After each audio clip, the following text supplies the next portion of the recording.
Good evening, visitors, and welcome to the Australian War Memorial's last post ceremony. My name is Dan Hiscock, and joining us today from the Australian Army is Warrant Officer Class 1, Virginia Morris. This evening, we warmly welcome the family of Sergeant George William Towers, whose story will be told shortly. We are honoured to acknowledge Mr. Lucas Graban, Acting Charge d'Affaires ad interim of Poland to Australia, and Miss Monika Konsik, Consul General of the Republic of Poland in Sydney. We warmly welcome the Katyn Smolensk Rally and Polish Ex-Servicemen's Association delegations. As always, we welcome the veterans who have served, those still serving, and the families that love and support them. The live stream of this ceremony is made possible by the Returned and Services League of Australia and the RSL and Service Clubs Association. We welcome members who are watching the broadcast of this ceremony across Australia. During this evening's ceremony, wreaths will be laid at the base of the pool of reflection by family and visitors to the memorial. If you're able, please stand and join in singing the national anthem.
If you wish to and you're able, please be seated.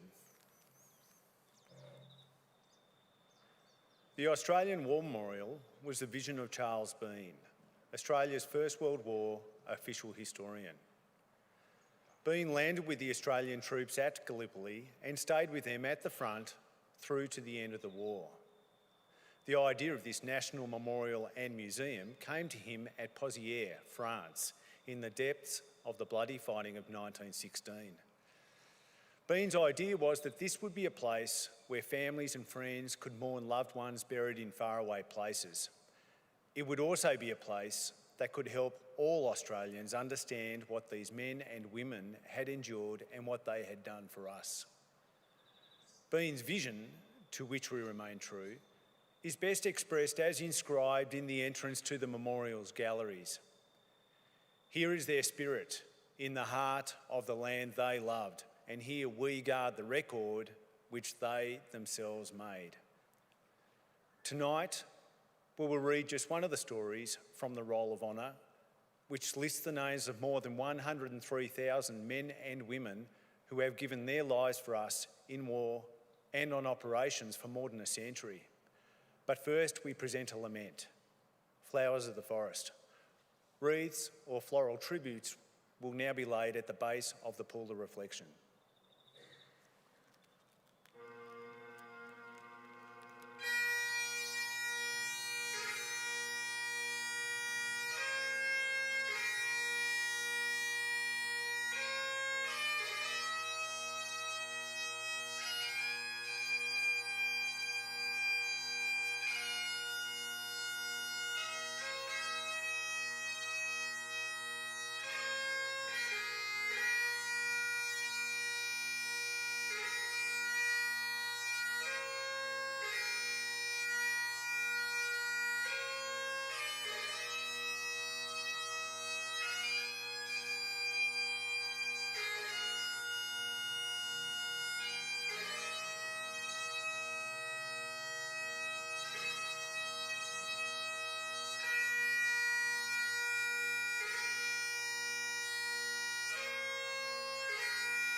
Today we remember and pay tribute to Sergeant George William Towers. George Towers was born on the 22nd of August 1884 in the Melbourne suburb of Carlton, one of 7 children born to Arthur and Angus Towers. He received his education at a local state school before working for Victoria Railways as a clerk. In August 1907, he married Lena Ryan in the Melbourne suburb of Fitzroy. The couple's first child, Stella, was born in 1908 but passed away later that year. In 1909, a daughter, Georgina, was born, followed by Gladys in 1911. At the outbreak of the First World War in 1914, George and his wife and daughters were living in the suburb of Flemington. George Towers was one of the first men in the district to enlist, joining the Australian Imperial Force on the 18th of September 1914. He was assigned to C Squadron of the 8th Light Horse Regiment and began a short period of training at Broadmeadows Camp. He embarked for active service from Melbourne on the 25th of February 1915, sailing on board the troop ship Star of Victoria. Trooper Towers arrived in Egypt on the 8th of March and continued training with his unit. As light horse regiments were initially considered unsuitable for service on Gallipoli, Towers' unit did not reach the peninsula until May 1915, where they were deployed without their horses. There his unit spent their first weeks defending and establishing the Anzac front line. Like many others who suffered from difficult and often unhygienic conditions in the trenches, Towers' time in the peninsula was marked by sickness. He contracted influenza in June and spent a short period of time in the lines before contracting a gastric illness in late July. He returned to his unit on the 9th of August, having missed the costly and bloody fighting which had occurred at the Neck a day earlier. After the failure of the August offensive, a stalemate developed along the peninsula. Towers' unit spent the months that followed defending the position and repulsing occasional raids from Turkish troops. It returned to Egypt in late December when the British made the decision to abandon the Gallipoli campaign.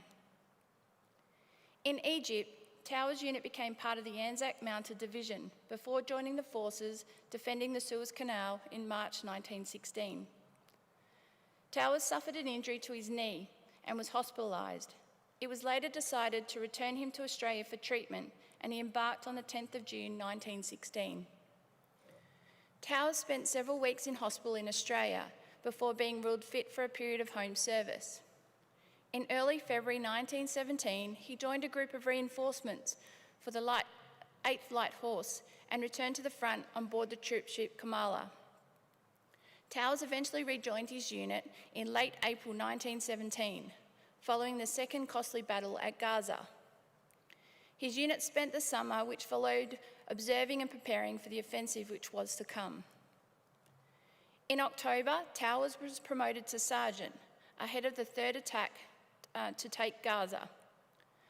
The 2 previous frontal assaults on the city had both been unsuccessful and costly. On their third attempt, it was decided that they would outflank the Turks' defensive line by attacking the town of Beersheba, some 46 kilometres southeast of Gaza. It was here that Towers took part in his first major battle of the war, as his unit attacked east of the town.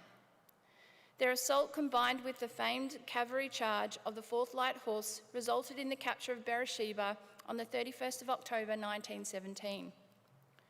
Pursuing the retreating enemy over the days that followed, Gaza eventually fell on the 7th of November 1917. Towers' unit spent the following weeks in pursuit of the enemy, putting the city of Jerusalem within sight by the end of the month. On the 1st of December 1917, his unit was attacked by a large enemy force which began advancing on its lines early in the morning. Hours of desperate fighting at close quarters followed as Towers' unit tried to hold its position. The Turks were eventually repulsed at a cost of more than 130 casualties. Among the dead was Sergeant George Towers, who had been hit by enemy fire and died of his wounds shortly after. News of his death reached his family in Australia, who were devastated by their loss. Later that day, they received a cable, believed to be from George, which read, "Reports dead, much exaggerated, only wounded." Relieved at this news, their fears were later realised when it was revealed that the cable had been sent by a different man, also named Towers. George Towers was commemorated by his family in the Argus newspaper the following year with a poem that read, "They live while we remember, they die if we forget. Now comes again December and wakens old regret. For last year's dying ember, with failure seemed to set. Fear not, only remember, they die if we forget." George Towers was 33 years old. His name is listed on the Roll of Honour on my right, among almost 62,000 Australians who died while serving in the First World War. His photograph is displayed today by the Pool of Reflection. This is but one of many stories of service and sacrifice told here at the Australian War Memorial. We now remember Sergeant George William Towers, who gave his life for us, for our freedoms, and in the hope of a better world.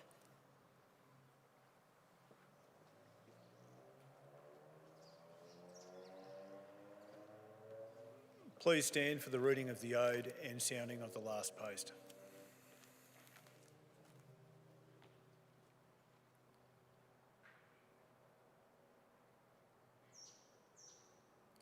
They shall grow not old as we that are left grow old. Age shall not weary them, nor the years condemn. At the going down of the sun and in the morning, we will remember them. We will remember them.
Lest we forget.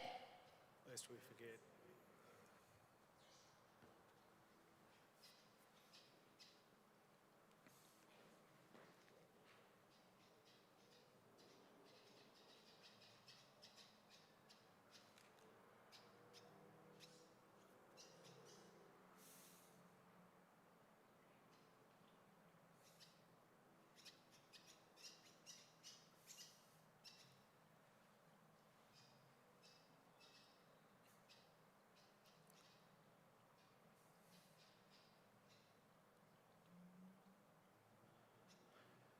We leave you this evening with the words of the memorial's founder, Charles Bean. Many a man lying out there at Pozières or in the low scrub at Gallipoli, with his poor, tired senses barely working through the fever of his brain, has thought in his last moments, well, it's over. But in Australia, they will be proud of this. Ladies and gentlemen, girls and boys, that concludes the last post ceremony. On behalf of the Director, staff and volunteers, thank you for visiting the Australian War Memorial today and for your continued support of the Memorials Development Project. We wish you all a very pleasant evening. Thank you.